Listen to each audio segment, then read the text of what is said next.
Logical reasoning के अंतर्गत आता है, ठीक है। यानी रीजनिंग के भी सेक्शन में क्वेश्चन ये पूछा जाता है और मैथ के भी सेक्शन में ये क्वेश्चन पूछ लिया जाता है। बहुत ही इंपॉर्टेंट टाइप का क्वेश्चन है। क्वेश्चन पढ़िए, क्वेश्चन कह रहा है एक चींटी 3 मीटर चलती है और फिर 4 मीटर ऊंचे एक वृक्ष पर चढ़ती है, वह अपने, ठीक है, कह रहा है अपने मूल स्थान से वह कितनी दूरी पर है। इस पे दोस्तों दो टाइप के प्रश्न बनते हैं, ठीक है, पहला टाइप का और दूसरा टाइप का, ठीक है। तो पहला टाइप का कौन सा बनता है, ये वाला जो क्वेश्चन है इसको मैं सॉल्व करने की कोशिश कर रहा हूं और आप दोस्तों क्या करिएगा, समझने की कोशिश करिएगा, ठीक है। देखिए कह रहा है एक चींटी 3 मीटर चलती है, क्या होती है दोस्तों, एक चींटी 3 मीटर चलती है। यानी मान लेंगे दोस्तों चींटी इस पॉइंट से चल रही है, कितना मीटर चली है दोस्तों, 3 मीटर चली है, और फिर 4 मीटर ऊंचे वृक्ष पर चढ़ती है। ये वृक्ष मान लेंगे दोस्तों 4 मीटर का है, कितने मीटर का है, 4 मीटर ऊंचे वृक्ष पर चढ़ जाती है। और प्रश्न अब क्या पूछ रहा है, प्रश्न देखिए पूछ रहा है अपने मूल स्थान से वह कितनी दूरी पर है। मूल स्थान यानी कि ये वाला है, यहाँ पे जहां से चलना स्टार्ट की है, और यहाँ पे पूछ रही है वह कितनी दूरी पर है। तो ये दूरी कहने का मतलब ज्यादातर स्टूडेंट क्या करते हैं, जोड़ लेते हैं, 3 मीटर चली इधर, 4 मीटर चली इधर, 4 3 क्या हो गया दोस्तों 7, और 7 मीटर आंसर देखते हैं, तुरंत टिक कर देते हैं और आंसर गलत हो जाता है। ये ऐसा प्रश्न ये नहीं पूछ रहा है। प्रश्न अगर जो पूछता वह कुल कितनी दूरी चली, तब तो इसका आंसर हो जाता 7 मीटर। पहला टाइप का ये प्रश्न बनता है, वह कुल कितनी दूरी चली। इतना आसान तो पूछेगा नहीं पेपर में। ये क्या पूछता है दोस्तों, वह मूल स्थान से कितनी दूरी पर है, यानी कि ये वाला दूरी पूछ रहा है। ये वाला जो दूरी देखिए, जो मैं रेखा खींच रहा हूं ना, ये वाला दूरी पूछ रहा है, यहां से यहां तक की दूरी कितनी है, ये चीज पूछता है। तो दोस्तों जब ये पेड़ पे चढ़ी है तो यहाँ पे क्या हो गया दोस्तों, 90 डिग्री का एंगल बन गया है।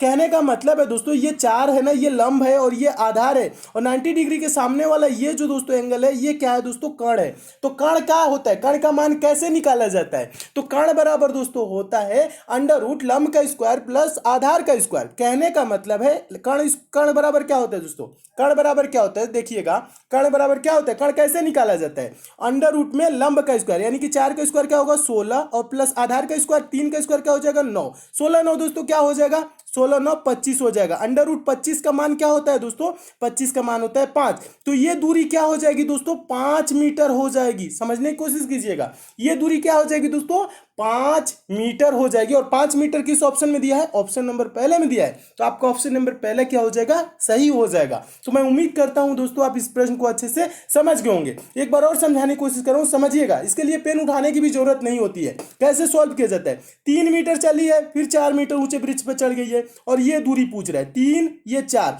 तो क्या करेंगे दोस्तों, 4 का स्क्वायर क्या होता है 16, 3 का स्क्वायर क्या होता है दोस्तों 9, 16 9 क्या होगा दोस्तों 25। इसको अंडर रूट में रख लेंगे, ठीक है। अंडर रूट 25 का वैल्यू क्या होता है दोस्तों 5, ठीक है। तो ये कर्ण इस ऐसे आ जाएगा, ये 5, यानी कि ये दूरी जो होगी दोस्तों यहां से यहां तक की ये 5 मीटर होगी। यानी कि चींटी दोस्तों मूल स्थान से वो कितनी दूरी पे है, तो 5 मीटर की दूरी पे है, और 5 मीटर ऑप्शन नंबर ए में दिया, तो आपका ऑप्शन नंबर ए दोस्तों क्या हो जाएगा, सही हो जाएगा। और इस टाइप के दोस्तों हमेशा प्रश्न पूछे जाते हैं। तो मैं उम्मीद करता हूं दोस्तों इस प्रश्न को आप बहुत ही अच्छे तरीके से समझ गए होंगे। अगला क्वेश्चन देखिएगा, दूसरा क्वेश्चन है। दूसरा क्वेश्चन आपका सीरीज से है, यह भी इंपॉर्टेंट क्वेश्चन है, यह भी पूछा गया क्वेश्चन है। देखिए प्रश्न है, नीचे दी गई श्रृंखला में प्रश्न चिन्ह के स्थान पर कौन सी संख्या आएगी। प्रश्न चिन्ह है कहां, देखिए प्रश्न चिन्ह यहां श्रृंखला में दिया गया है और यहीं पे पूछ रहा है कि कौन सी संख्या आएगी। तो दोस्तों सीरीज से रिलेटेड कभी भी आपके पेपर में प्रश्न है तो आप क्या करेंगे, सीरीज को देखेंगे, सीरीज कैसे आगे चल रही है। तो जैसे दोस्तों ये सीरीज कैसे चल रही है देखिएगा, 3 है दोस्तों, 3 के बाद 5, 5 के बाद 6, 6 के बाद दोस्तों 12 हुआ, फिर 12, उसके बाद प्रश्नवाचक चिन्ह 24 26। यानी कहने का मतलब है अगर जो आप डिफरेंस देखें दोस्तों, यानी अंतर देखें, तो 3 के बाद 5 हुआ 2, फिर 5 के बाद 6 1, 6 के बाद दोस्तों 12 हुआ 6, 12 के बाद दोस्तों 12 है यानी कि 0, फिर उसके बाद प्रश्नवाचक चिन्ह, उसके बाद से दोस्तों 24 है 26 है यानी कि 2 इधर, ठीक है। यानी ये यहाँ पे आपको कुछ नजर नहीं आ रहा होगा इस टाइप से कि ये सीरीज कैसे आगे बढ़ रही है या घट रही है, कुछ भी यहाँ पे आपको समझ में नहीं आएगा। यहाँ पे देखेंगे दोस्तों 2 1 6 0 ऐसे कोई कुछ भी नहीं समझ में आ रहा है। जब इस टाइप से आपके सीरीज सामने आ जाए और दिखे कुछ भी जब समझ में ना आए, तब क्या किया जाता है दोस्तों, देखिएगा तब किया जाता है हम एक एक संख्या को छोड़ के सीरीज को सॉल्व करते हैं। कहने का मतलब है 3 के बाद दोस्तों हम 5 छोड़ देंगे 6, ठीक है, 6 के बाद दोस्तों 12 छोड़ देंगे, ये वाला 12 लेंगे, फिर 12 के बाद दोस्तों ये प्रश्नवाचक चिन्ह छोड़ के 24, ठीक है। यानी कहने का मतलब है देखिए क्या हुआ, 3 दूना के 6, 6 दूना के 12, 12 दूना के 24, यानी क्या हो रहा है, मल्टीप्लाई 2 हो रहा है, यानी कि 2 गुना हो रहा है। 3 दूना के 6, 6 दूना के 12, 12 दूना के 24। ठीक है, अब देखिए अब क्या करेंगे, दूसरा जो बचा है बीच वाला उसे हम लेके चलेंगे। कहने का मतलब है 5 के बाद दोस्तों 12 हुआ, यानी क्या हुआ है दोस्तों, 5 के बाद 12, यानी कि यहाँ पे मल्टीप्लाई नहीं हो रहा है, जुड़ा है। कितना जुड़ा है दोस्तों, 5 में 7 जोड़ेंगे तो 12 हो जाएगा, यानी 7 जुड़ा है। 12 के बाद दोस्तों क्या होगा, इसमें भी 7 अगर जो जोड़ दे तो यहाँ पे दोस्तों क्या हो जाएगा, 19 हो जाएगा। और 19 के बाद दोस्तों 7 जोड़ दे तो क्या हो जाएगा दोस्तों, 26 हो जाएगा। और 26 यहाँ पे दिया हुआ है, तो यहाँ पे प्रश्नवाचक चिन्ह पे भरी जाने वाली संख्या क्या हो जाएगी, 19 हो जाएगा। और 19 किस ऑप्शन में दिया है, तो ऑप्शन नंबर पहले में दिया है, तो आपका ऑप्शन नंबर पहले दोस्तों क्या हो जाएगा, सही हो जाएगा। तो इस टाइप से सीरीज आपको एकदम अच्छे से समझ में आ गई होगी, और ये सीरीज कैसे चली है पूरा आपको क्लियर हो गया होगा। तो मैं उम्मीद करता हूं दोस्तों आप इस प्रश्न को बहुत ही अच्छे तरीके से समझ गए होंगे। क्या किया जाता है दोस्तों, जब सीरीज ना समझ में आए तो एक एक संख्या को छोड़ के सॉल्व किया जाता है, तब सीरीज समझ में आने लगती है। ठीक है, और इसका आंसर क्या हो जाएगा, 19 हो जाएगा। नेक्स्ट क्वेश्चन देखिएगा, तीसरा क्वेश्चन। और दोस्तों मैं आपको बता दूं, प्रश्न सॉल्व करने से पहले क्या किया करिए, वीडियो को पॉज कर दिया करिए, अपने आप से भी सॉल्व करने की कोशिश किया करिए। ठीक है, अपने आप से सॉल्व करने की कोशिश करेंगे तो आपके अंदर सोचने समझने की शक्ति विकसित होगी। तो आप पेपर में क्या होगा, आपको हिचकिचाहट नहीं होगी, हेजिटेशन नहीं होगी, आप प्रश्नों को पेपर में भी अच्छे से सॉल्व करने लगेंगे। तो अपने आप से भी सॉल्व करने की कोशिश किया करिए, बुक से भी प्रैक्टिस किया करिए। ठीक है, देखिए तीसरा क्वेश्चन बहुत ही इंपॉर्टेंट है, और आपको प्रश्न दोस्तों अच्छे लग रहे हैं तो वीडियो को अभी लाइक कर दीजिए, और ज्यादा से ज्यादा आप दोस्तों शेयर किया करिए। लाइक शेयर करते हैं तो दोस्तों हमें मोटिवेशन मिलता है कि आपको वीडियो पसंद आ रही है। और किसी टॉपिक में आप विशेष रूप से कमजोर है तो उस टॉपिक का नाम यानी चैप्टर का नाम भी कमेंट कर देंगे, तो भी चैप्टर में बहुत जल्द कंप्लीट करा दूंगा। ठीक है, देखिए तीसरा क्वेश्चन है, नीचे दी गई प्रश्न का सही वेन आरेख बताएं। वेन डायग्राम बनाना है, किसका, घोड़ा बंदर बाघ। ठीक है दोस्तों, वेन डायग्राम से रिलेटेड आपके पेपर में कभी भी प्रश्न आएगा तो आपको ये करना क्या होता है, वेन डायग्राम से रिलेटेड जो शब्द दिए जाते हैं यानी जिसके बीच आपको वेन डायग्राम बनाना होता है, जैसे इसमें घोड़ा दिया है, बंदर दिया है, बाघ, इसके बीच दोस्तों हम देखते हैं कि संबंध कैसा है, एक दूसरे के बीच ये एक दूसरे से कैसे संबंधित है, बस ये चीज पता लगा लेंगे तो इसका आंसर भी आप दे लेंगे। ठीक है, तो देखिए घोड़ा क्या होता है दोस्तों, बंदर क्या होता है, बाघ क्या होता है। देखिए, और ज्यादातर स्टूडेंट क्या सोचते हैं, देखिए बड़ा छोटा सोचने लगते हैं, यानी कि घोड़ा बड़ा होता है उसके अंदर क्या कर लेते हैं दोस्तों, बाघ को कर लेते हैं, उसके बाद बंदर कर लेते हैं, ऐसे वेन डायग्राम नहीं, ये आपको बड़ा छोटा नहीं पूछ रहा है, वेन आरेख पूछ रहा है, यानी कि वेन डायग्राम पूछ रहा है, यानी इसके बीच संबंध पूछ रहा है, तो इसका इमेज ऐसे नहीं होगा, ऐसे गलत हो जाएगा। देखिए ये घोड़ा क्या होता है, बंदर क्या होता है, बाघ क्या होता है। घोड़ा दोस्तों एक जानवर होता है, बंदर भी एक जानवर होता है, और बाघ भी क्या होता है दोस्तों, एक जानवर होता है। ठीक है, और ये सब अलग अलग होते हैं, इनमें किसी प्रकार का रिलेशन नहीं होता है, यानी संबंध नहीं होता है। तो एक देखिए सर्कल कैसे बनाएंगे, और इसको सर्कल से प्रदर्शित किया जाता है, तो एक घोड़ा का सर्कल हो जाएगा, फिर एक बंदर का सर्कल हो जाएगा, और एक बाघ का सर्कल हो जाएगा, यानी अलग अलग इसका सर्कल हो जाएगा। ठीक है, तो दोस्तों इस टाइप से अलग अलग सर्कल देखिए किस ऑप्शन में दिया है, तो आपका देखेंगे दोस्तों ऑप्शन नंबर बी देखेंगे, तो ऑप्शन नंबर बी में दिया है अलग अलग सर्कल। ठीक है, तो ऑप्शन नंबर बी क्या हो जाएगा, सही हो जाएगा, यानी इनके बीच कोई संबंध नहीं होता है, ये सब अलग अलग जानवर है। तो इस टाइप का वेन डायग्राम किस टाइप से बनेगा, ऑप्शन नंबर बी की तरह। तो आपका ऑप्शन नंबर बी दोस्तों क्या हो जाएगा, सही हो जाएगा। तो मैं उम्मीद करता हूं दोस्तों आप इस प्रश्न को भी बहुत अच्छे तरीके से समझ गए होंगे, और इस टाइप के भी प्रश्न आपके पेपर देखिए, क्वेश्चन देखने में दोस्तों आपको बहुत बड़ा लग रहा होगा, लेकिन सॉल्व करना बहुत ही आसान होता है। और ज्यादातर स्टूडेंट क्या करते हैं, क्वेश्चन बड़ा देखते हैं और छोड़ देते हैं। ठीक है, क्वेश्चन बड़ा देख के छोड़ा नहीं जाता, उसको सॉल्व करने की कोशिश किया जाता है, ज्यादा टाइम नहीं दिया जाता है। ठीक है, देखिए इसमें टाइम नहीं लगेगा। प्रश्न को पढ़िएगा, प्रश्न कह रहा है नीचे दी गई श्रृंखला में अगला संख्या क्या होगा, यानी ये श्रृंखला दी गई है दोस्तों, और इसमें पूछ रहा है कि यहाँ प्रश्नवाचक चिन्ह यानी कि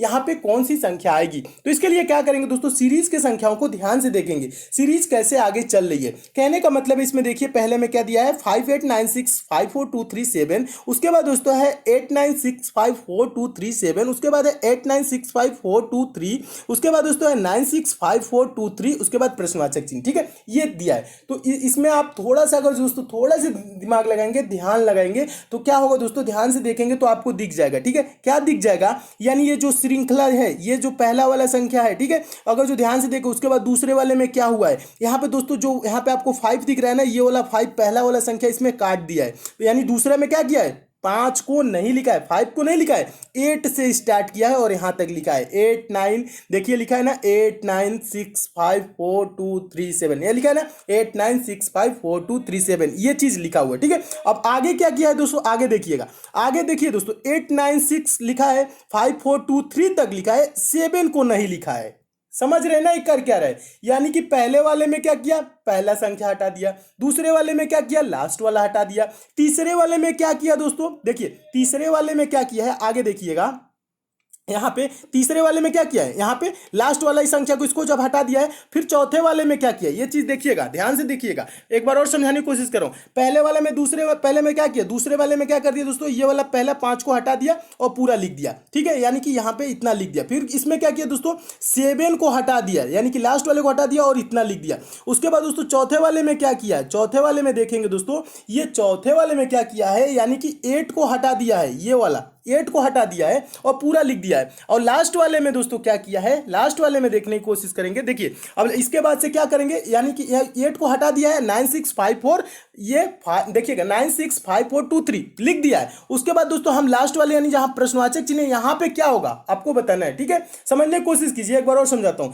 यहां पे 5 काट दिया है, दूसरे वाले में यहां पे 5 काट के और यहां पे पूरा लिख दिया है। ठीक है, तो इसमें क्या किया दोस्तों, 7 को काट दिया है, पूरा लिख दिया है। फिर क्या किया है दोस्तों, यहां पे दोस्तों 8 को काट के यहां पे लिख दिया। ठीक है, इसमें हम क्या करेंगे दोस्तों, 3 को काट देंगे, जितना बचा वो लिख देंगे। कहने का मतलब है दोस्तों, ये बचा क्या क्या दोस्तों, 9 6 5 4 2, 9 6 5 4 2 इसका राइट आंसर होगा, जो कि ऑप्शन नंबर डी में दिया है। तो आपका ऑप्शन नंबर डी दोस्तों क्या हो जाएगा, सही हो जाएगा। तो इस टाइप के भी प्रश्न आए दोस्तों तो आप ऐसे सॉल्व कर सकते हैं। एक बार समझ लीजिएगा, ज्यादा कुछ नहीं किया है, बस 5 काटा है फिर लिख दिया। ठीक है, फिर इसमें क्या किया है दोस्तों, 7 को काटा है लिख दिया। ठीक है, फिर इसमें क्या किया है दोस्तों, 8 को काटा है लिख दिया। फिर आगे क्या करेंगे दोस्तों, 3 को काटेंगे लिख देंगे। ठीक है, 3 को काटेंगे लिख देंगे, तो इसका आंसर क्या हो जाएगा, ये हो जाएगा। देखिए दोस्तों बहुत ही आसान क्वेश्चन है और ये बहुत बार पूछा जा चुका है, और मैं उम्मीद करता हूं दोस्तों इस प्रश्न को आप बहुत ही अच्छे तरीके से समझ गए होंगे।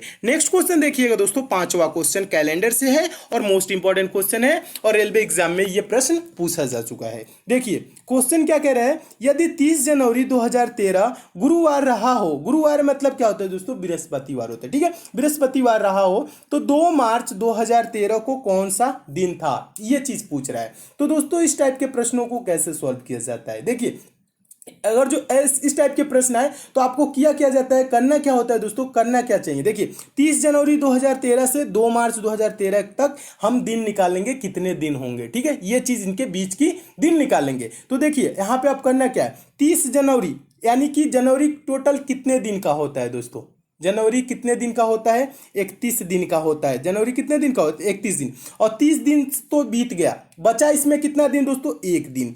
फरवरी कितने दिन का होता है दोस्तों, 28 या 29 दिन का।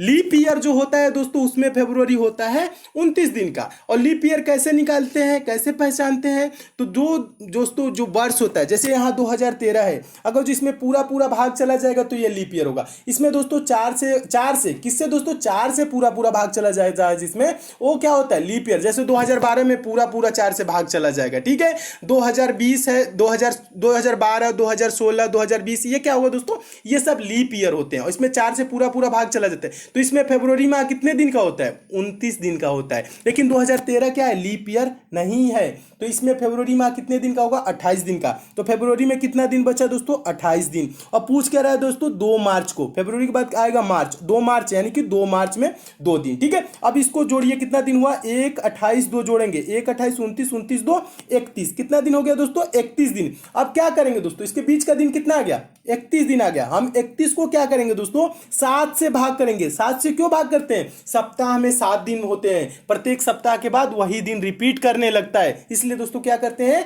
7 से भाग करेंगे। 31 को दोस्तों 7 से भाग करेंगे तो क्या होगा, 7 चौक 28 हो जाएगा। और यहाँ पे शेषफल में क्या बचेगा, शेष क्या बचेगा, 31 में से 28 घटाएंगे तो क्या हो जाएगा, 3 बचेगा। ये जो 3 दिन बचा ना, इसी को क्या करेंगे, गुरुवार में जोड़ देंगे। गुरुवार यानी कि बृहस्पतिवार में 3 दिन जोड़ेंगे, एक दिन जोड़ेंगे तो क्या होगा दोस्तों, शुक्रवार, 2 दिन जोड़ेंगे शनिवार, तीसरा दिन जोड़ेंगे रविवार। रविवार किस ऑप्शन में दिया है, तो ऑप्शन नंबर डी में दिया है, तो आपका ऑप्शन नंबर डी दोस्तों क्या हो जाएगा, सही हो जाएगा। तो मैं उम्मीद करता हूं दोस्तों इस प्रश्न को भी आप अच्छे से समझ गए होंगे, और इस टाइप के भी प्रश्न आएगा तो आपके पेपर में कभी भी पूछा जाएगा तो आप सॉल्व कर लेंगे। ज्यादा कुछ नहीं किया जाता है, बस इनके बीच का दिन देखा जाता है, टोटल कितने दिन है। जैसे इसमें एक दिन बचा जनवरी में, फरवरी में 28 दिन बचा, देखिए बिना पेन उठाए भी सॉल्व कर सकते हैं। देखिए क्या बचा दोस्तों, जनवरी में कितना दिन बचा, एक दिन, फरवरी में कितना दिन है, 28 दिन, मार्च में किस मार्च को पूछ रहा है, 2 मार्च को, 2, इसको जोड़ लेंगे बस यही, ठीक है, जोड़ेंगे 1 28 2 क्या हो जाएगा दोस्तों, 31 हो जाएगा। और 31 को दोस्तों क्या करेंगे, 7 से भाग करेंगे, किससे भाग करेंगे दोस्तों, 31 को 7 से भाग करेंगे तो 7 चौक क्या हो जाएगा दोस्तों, 28 हो जाएगा। और यहाँ पे शेष में क्या बचेगा, 3 दिन, जो शेष में दोस्तों बचता है वही हम इसमें जोड़ देते हैं गुरुवार में। गुरुवार में 3 दिन जोड़ेंगे तो हो जाएगा रविवार, इसका रविवार। अगर जो दोस्तों शेष में कुछ भी ना बचे, जीरो बचे, जीरो भी कभी बचता है, ठीक है, तो यानी कि वही दिन होगा, गुरुवार ही होगा। जीरो भी बचता है तो आप कंफ्यूज ना होइएगा, ठीक है, अगर जो जीरो बचेगा तो गुरुवार ही होगा। और इसमें 1 दिन बचा, 2 दिन बचा, 3 दिन बचा, जितना दिन बचता है उसको हम गुरुवार यानी कि जो दिन दिया रहता है उसमें हम जोड़ लेते हैं। 3 दिन जोड़ेंगे, रविवार इसका राइट आंसर हो जाएगा। दोस्तों इसमें और भी क्वेश्चन है, उसको मैं नेक्स्ट पार्ट में करा दूंगा। अगर दोस्तों आपको किसी विशेष चैप्टर में प्रॉब्लम है तो उस चैप्टर का नाम भी आप नीचे जरूर कमेंट कर दीजिएगा, वो भी चैप्टर में बहुत जल्द कंप्लीट करा दूंगा। अगर दोस्तों आप मैथ में वीक है, मैथ बेसिक से जीरो लेवल से और चैप्टर वाइज दोस्तों पढ़ना चाहते हैं तो दोस्तों आपके लिए एक चैनल बनाया हूं जिसका लिंक नीचे डिस्क्रिप्शन बॉक्स में दे दिया हूं।